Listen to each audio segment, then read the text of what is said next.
തിരുവനന്തപുരം മണ്ണന്തലയിൽ സഹോദരൻ സഹോദരിയെ തല്ലിക്കൊന്നു. പോത്തൻകോട് സ്വദേശി ഷഹീനയാണ് കൊല്ലപ്പെട്ടത്. സഹോദരൻ ഷംഷാദും സുഹൃത്ത് വൈശാഖും പോലീസ് കസ്റ്റഡിയിൽ. അനു VS ഉണ്ട്. അനു, എന്താണ് ഈ സംഭവം? എപ്പോഴായിരുന്നു? വിവരങ്ങൾ എങ്ങനെയാണ്? സേതുലക്ഷ്മി, വളരെ നടുക്കുന്ന അല്ലെങ്കിൽ വേദനയുണ്ടാക്കുന്ന ഒരു വാർത്തയാണ് ഇപ്പോൾ തിരുവനന്തപുരം മണ്ണന്തലയിൽ നിന്ന് വരുന്നത്. അതായത് ഈ സഹോദര ചികിത്സാർത്ഥം തിരുവനന്തപുരം മണ്ണന്തലയിലെ ഒരു ലോഡ്ജിൽ മുറിയെടുത്ത മുറിയിൽ താമസിച്ചിരുന്ന സഹോദരിയെ ഈ സഹോദരൻ തല്ലിക്കൊന്നിരിക്കുന്നു. അല്പസമയം മുമ്പാണ് ഈ സംഭവം ഉണ്ടായിരിക്കുന്നത്. ഏതായാലും ഈ പ്രതി ഷംഷാദും സുഹൃത്ത് വൈശാഖും ഇരുവരെയും ഇപ്പോൾ മണ്ണന്തല പോലീസ് സ്റ്റേഷനിൽ SHO ഉൾപ്പെടെയുള്ളവർ ചോദ്യം ചെയ്ത് വരികയാണ്. അല്പസമയം മുമ്പ് ഇവിടെ കന്റോൺമെൻറ് AC സ്റ്റോർ കീലർ അടക്കമുള്ള ഉദ്യോഗസ്ഥരെത്തി ഇവരെ ചോദ്യം ചെയ്തിരുന്നു. അതിനുശേഷം മടങ്ങി.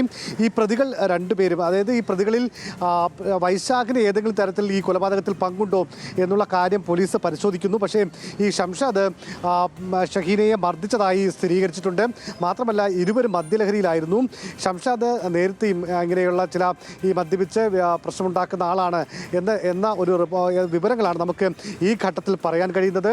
ഇതിൽ ഏറെ ഞെട്ടലുണ്ടാക്കുന്ന ഒരു കാര്യം, ഈ കൊലപാതകം നടന്ന് ആ മുറിയിൽ ഈ മൃതദേഹം കിടക്കുമ്പോഴും പ്രതികൾ അല്ലെങ്കിൽ പ്രതിയായ ഷംഷാദും സുഹൃത്തും അവിടെ ഇരുന്ന് മദ്യപിക്കുന്നുണ്ടായിരുന്നു എന്ന നമുക്ക് അങ്ങേയറ്റം ഞെട്ടലുളവാക്കുന്ന ഒരു കാര്യം കൂടി ഈ ഘട്ടത്തിൽ നമുക്ക് ഇവിടെ നിന്ന് നൽകാൻ കഴിയും. ഈ ഷഹീന ഭർത്താവുമായി 6 മാസമായി വേർപിരിഞ്ഞ് കഴിയുകയാണ്. ശാസ്താംകോട്ട പോലീസ് സ്റ്റേഷൻ ലിമിറ്റിലാണ് ഭർത്താവിൻ്റെ വീട്. ഇരുവരും തമ്മിൽ അകന്ന് കഴിയുകയായിരുന്നു.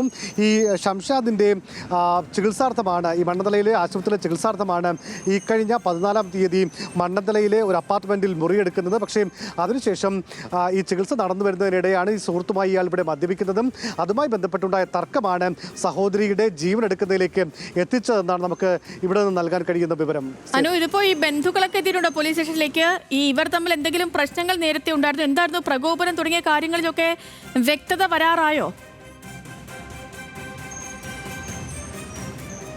സേതു, ഈ പെൺകുട്ടി മരിച്ചു കിടക്കുന്ന അല്ലെങ്കിൽ ബോധരഹിതരായി കിടക്കുന്ന വിവരം അത് പോലീസിനെ അല്ലെങ്കിൽ 108-ലാണ് ആദ്യം അറിയിക്കുന്നത്. അറിയിച്ചത് ഈ പെൺകുട്ടിയുടെ മാതാപിതാക്കളാണ്. അവരും ഈ സ്ഥലത്തേക്ക് എത്തുകയായിരുന്നു. എത്തുമ്പോഴാണ് ഇങ്ങനെ ഈ പെൺകുട്ടി ബോധരഹിതയായി കിടക്കുന്നത് കാണുന്നത്. അതോടുകൂടി 108 ആംബുലൻസിനെ വിളിച്ചു. അവരെത്തി. അതിനുശേഷമാണ് പോലീസ് എത്തുന്നത്. അതിനുശേഷം മൃതദേഹം തിരുവനന്തപുരം മെഡിക്കൽ കോളേജ് ആശുപത്രിയിലേക്ക് മാറ്റിയിട്ടുണ്ട്. ഏതായാലും ഈ പ്രതിയെ വിശദമായി ഷംഷാദ്, സഹോദരനായ ഷംഷാദിനെ പോലീസ് വിശദമായി ചോദ്യം ചെയ്യുകയാണ്. സുഹൃത്തായിട്ടുള്ള വൈശാഖിന് ഈ മരണത്തിൽ, കൊലപാതകത്തിൽ ഏതെങ്കിലും തരത്തിലുള്ള പങ്കുണ്ടോ എന്നുള്ള കാര്യം കൂടെ പോലീസ് പരിശോധിക്കുകയാണ്. സേതു, ശരിയാനോ? നടക്കുന്ന ഒരു സംഭവമായി പോയി തിരുവനന്തപുരത്ത് നിന്ന് വരുന്നത്. മണ്ണന്തലയിൽ സഹോദരൻ സഹോദരിയെ തല്ലിക്കൊന്നു. അവിടെ നിന്നുള്ള വിവരങ്ങൾ നൽകുകയായിരുന്നു VS അനു.